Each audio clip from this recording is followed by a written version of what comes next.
శ్రీమాత్రే నమః. మిత్రులందరికీ శుభోదయం.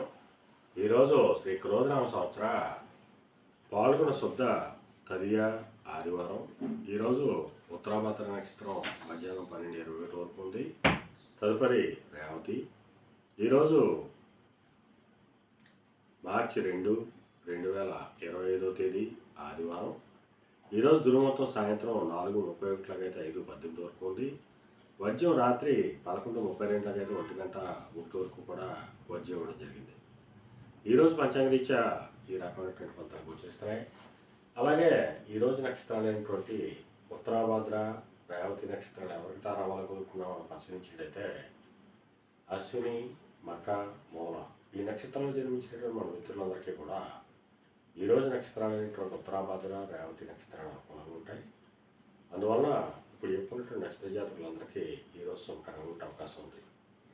అలాగే ఈరోజు రాశి ఫలాలను మనం పరిశీలించినట్లయితే మేషరాశిలో జన్మించిన వాళ్ళకి అతి సామాన్యంగా ఉంటుంది. ఆరోగ్య భంగం ఏర్పడుతుంది, కార్యటంకాలు ఏర్పడతాయి, ధనవ్యయం కలుగుతుంది. వృషభ రాశిలో జన్మించిన వాళ్ళకి చేసేటువంటి వ్యాపారాలు లాభసాటిగా సాగేటువంటి అవకాశం ఉంటుంది.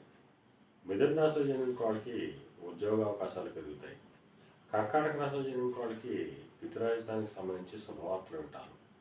సింహరాశిలో జన్మించిన వాళ్ళకి అతి సామాన్యంగా ఉంటుంది. కన్యా రాశిలో జన్మించిన వాళ్ళకి కళత్రపూర్వక ధనలాభం కలుగుతుంది. తులారాశిలో జన్మించిన వాళ్ళకి శత్రుభయం కలుగుతుంది. వృశ్చిక రాశిలో జన్మించిన వాళ్ళకి సంతానానికి సంబంధించి శుభవార్తలు వింటారు.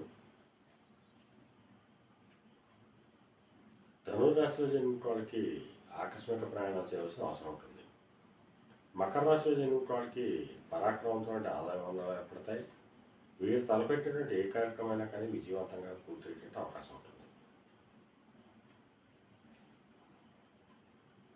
కుంభరాశిలో జన్మించిన వాళ్ళకి నూతన వ్యాపార భాగస్వామ్య పొందాలు కలిసి వచ్చేటువంటి అవకాశం ఉంటుంది. మేన రాశిలో జన్మించిన వాళ్ళకి కార్యజయం కలుగుతుంది, ఆరోగ్యం చేకూరుతుంది.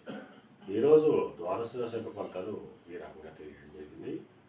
అలాగే ఈరోజు పాండిత్యంచే ధనార్జన చేసిన వాళ్ళకి అనగా పండితులు కానీ, లాయర్లు కానీ, లేఖర్లు కానీ, ఆడిటర్లు కానీ, విలేకరులు కానీ ఈరోజు మిక్కిలి శుభదాయకంగా లాభదాయకంగా అవకాశం ఉంది.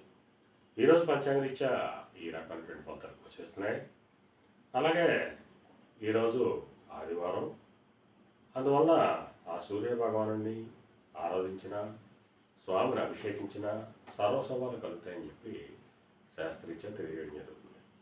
అలాగే మన రేపు శుభోదయం కార్యక్రమంలో మరిన్ని విషయాలు తెలుసుకుందాం. అంతవరకు మన మిత్రులందరికీ మరొకసారి శుభోదయం. వీటిలో మీ పెద్దబాబు సిద్ధాంతి గొల్లల మామిడి.